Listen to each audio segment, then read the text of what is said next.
Hello दोस्तों, कैसे हैं आप लोग। आज हम आपको बताने जा रहे हैं डाइजेस्टिव सिस्टम कैसे चलता है हमारा। तो जैसा कि आप देख सकते हैं, ये जो है हमारा माउथ है।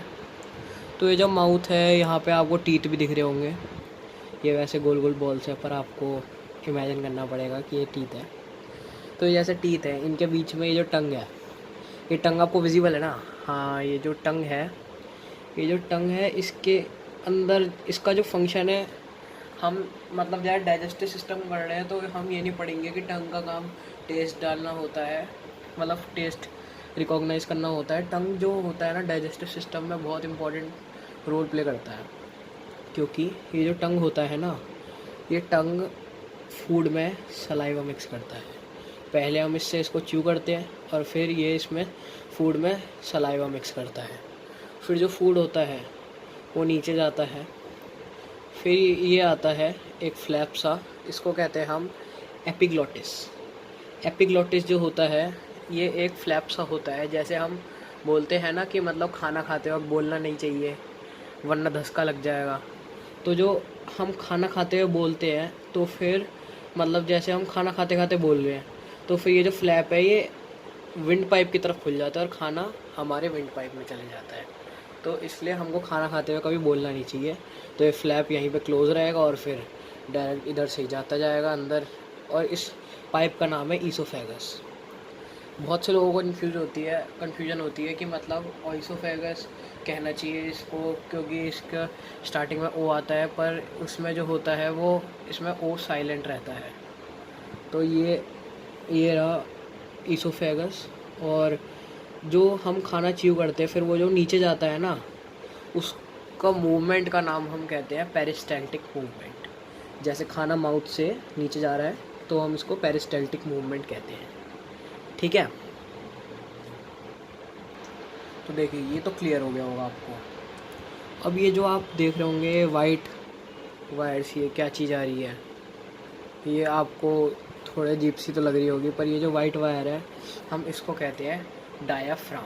ये जो डायाफ्राम होता है ना, ये एक मतलब डिवीज़न होता है। मतलब डिवीज़न आप मतलब बहुत इम्पोर्टेंट रोल होता है मतलब रेस्पिरेशन में इसका, डायाफ्राम का। पर जैसे डाइजेस्टिव सिस्टम चालू होता है ना, तो ये डिवीज़न का काम भी करता है। तो यहाँ से रेस्पिरेशन और डाइजेस्टिव सिस्टम चालू हो जाता है। ये आता है हमारा स्टमक। तो जैसे जैसे हम खाना खाते जाते हैं तो इसमें स्टोर होता जाता है खाना। तो इसके अंदर एक बहुत ही ज़्यादा मतलब जो सबसे हार्मफुल एसिड है ना पूरे वर्ल्ड का, वो हमारे स्टमक के अंदर होता है।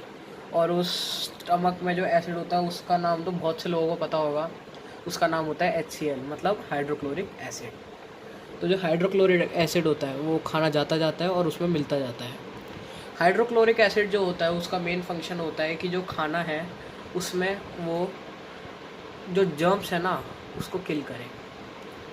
और जैसे कि ये जो हाइड्रोक्लोरिक एसिड है ऐड होता जाता है हमारी बॉडी में, मतलब हमारे स्टमक में जो होता है ना, HCl से प्रिवेंट करने के लिए अगर कोई बाउंड्री ना हो ना तो हमारा स्टमक जल जाए, तो उसको प्रोटेक्ट करने के लिए सिलिएटेड एपिथेलियल टिश्यू होता है। ये आप याद रखिएगा। और हम उसको कहते हैं मक्कस। ठीक है। तो और स्टमक के अंदर पेप्सिन भी होता है। जो पेप्सिन होता है वो प्रोटीन डाइजेस्ट करता है, और जो पेप्सिन होता है वो एसिडिक मीडियम में ही वर्क करता है। अगर एसिडिक मीडियम उसको ना मिले ना तो वर्क ही ना करे।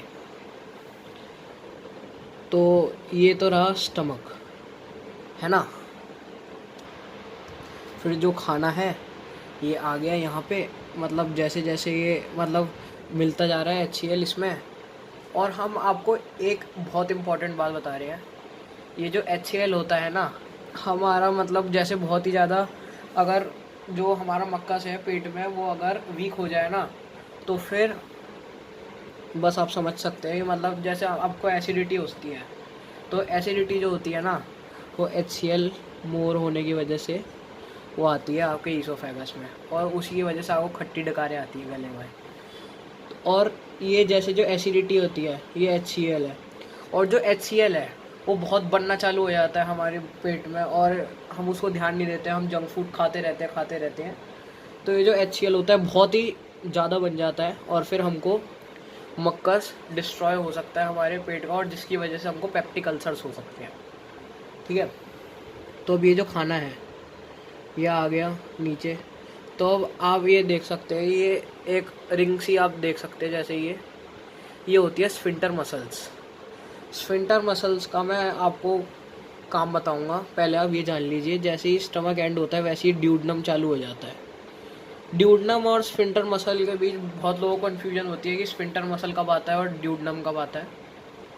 ड्यूडनम एकदम स्टमक के बाद आ जाता है, फिर उसके बाद एक रिंग सी आती है, उसको हम स्फिंक्टर मसल कहते हैं। जैसे जैसे खाना डाइजेस्ट हुआ, खाना जाता जाएगा, तो ये जो स्फिंक्टर मसल है ना, ये एक बहुत इंपॉर्टेंट काम करती है। जैसे खाना गया तो फिर ये ना थोड़ा थोड़ा ऐसे खुलती है खुलती है बंद होती है, खुलती है बंद होती है। जैसे इसमें खाना गया और ये खुल गई, और नहीं आया बंद हो गई, तो ये हर थोड़ी थोड़ी देर में ऐसे खुलती है बंद होती है, खुलती है बंद होती है। तो इसकी वजह से हमारी बॉडी पे लोड भी नहीं पड़ता, और थोड़ा थोड़ा खाना जाता जाता है, थोड़ा थोड़ा खाना जाता जाता है। फिर खाना गया स्मॉल इंटेस्टाइन में। ये जो आप सांप के नेवले की तरह जैसे देख सकते हैं, ये हमारी स्मॉल इंटेस्टाइन है। आपको ये डिफरेंस पता है कि जो स्मॉल इंटेस्टाइन होती है ये इतनी लंबी होती है, पर लार्ज इंटेस्टाइन छोटी होती है। तो हम इसको लार्ज इंटेस्टाइन क्यों कहते हैं छोटी होने के बावजूद भी? बताऊँ क्यों? क्योंकि जो लार्ज इंटेस्टाइन होती है ना, वो कम फंक्शन करती है as comparison to small intestine. जो स्मॉल इंटेस्टाइन होती है उसका मेन फंक्शन होता है कि जो स्टमक में जो फूड था उसमें HCl मिल गया है ना, मैंने जो आपको बताया था, तो फिर वो स्मॉल इंटेस्टाइन में गया। तो स्मॉल इंटेस्टाइन ने एक काम करा, जो HCl बहुत ही ज़्यादा एसिडिक फूड है उसको उसने काट दिया।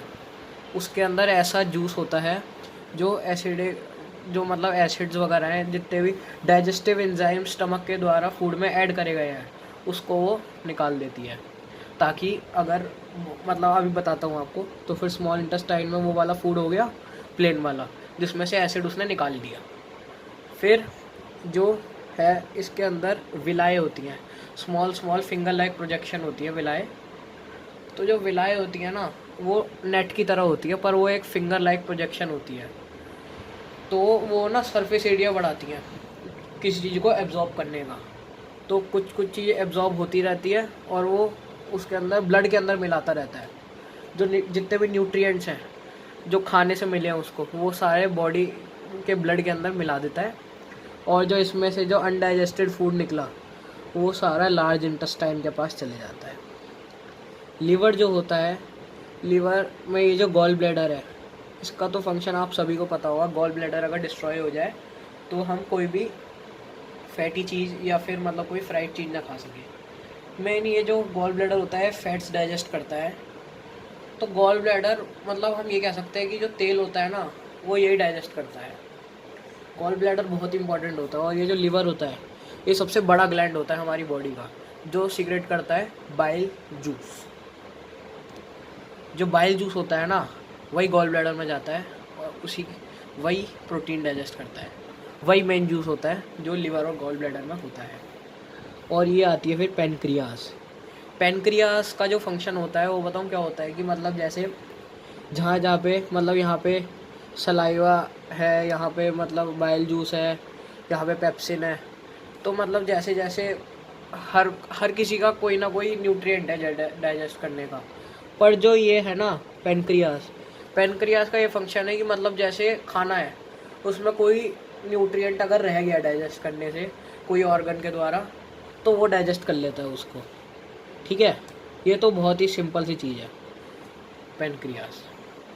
फिर खाना हो गया डाइजेस्ट, तो उसके अंदर जो अनडाइजेस्टेड फूड बचा ना दोस्तों, जो मतलब फूड एब्जॉर्ब हो चुका है, बॉडी ने जो एब्जॉर्ब कर लिया, ब्लड में मिला दिया, तो फिर उसके बाद जो अनएब्जॉर्ब्ड फूड है या फिर अनडाइजेस्टेड फूड जो है वो आ जाता है लार्ज इंटेस्टाइन्स में। लार्ज इंटेस्टाइन में जो बॉल देख सकते हैं, इसमें ये एक तरह की कॉन्ट्रैक्शन रिलैक्सेशन वाली मसल होती है कि थोड़ा थोड़ा जाता है। यहाँ से फूड गया, यहाँ पे आता है हमारा रेक्टम, यहाँ पे आता है एनस। तो जैसे जैसे फूड जाता है यहाँ पे रेक्टम और ज़्यादा मतलब स्वेल होती जाती है, और फिर बस आपको पता ही है हम कैसे करते हैं। और फिर एनस के द्वारा हमारा अनडाइजेस्टेड फूड निकल जाता है। आप ये देख रहे होंगे ये क्या चीज़ होती है, ये जो चीज़ होती है ये अपेंडिक्स है। अपेंडिक्स जो है इसका फंक्शन आज तक कोई आइडेंटिफाई नहीं कर पाया है। बहुत सारी थ्योरी बनी है, बहुत ही अलग अलग थ्योरी बनी है, आप नेट पे सर्च कर सकते हैं। तो अपेंडिक्स का फंक्शन आज तक कोई डिस्कवर नहीं कर पाया है। जो अपेंडिक्स होता है वो अगर स्वेल हो जाए तो दर्द बहुत करता है, ऑपरेशन करते वक्त डॉक्टर आराम से निकाल देते हैं क्योंकि इसका कोई फंक्शन ही नहीं होता, निकल भी जाए तब भी कोई फंक्शन नहीं इसका। तो यही था डाइजेस्टिव सिस्टम में। Thank you.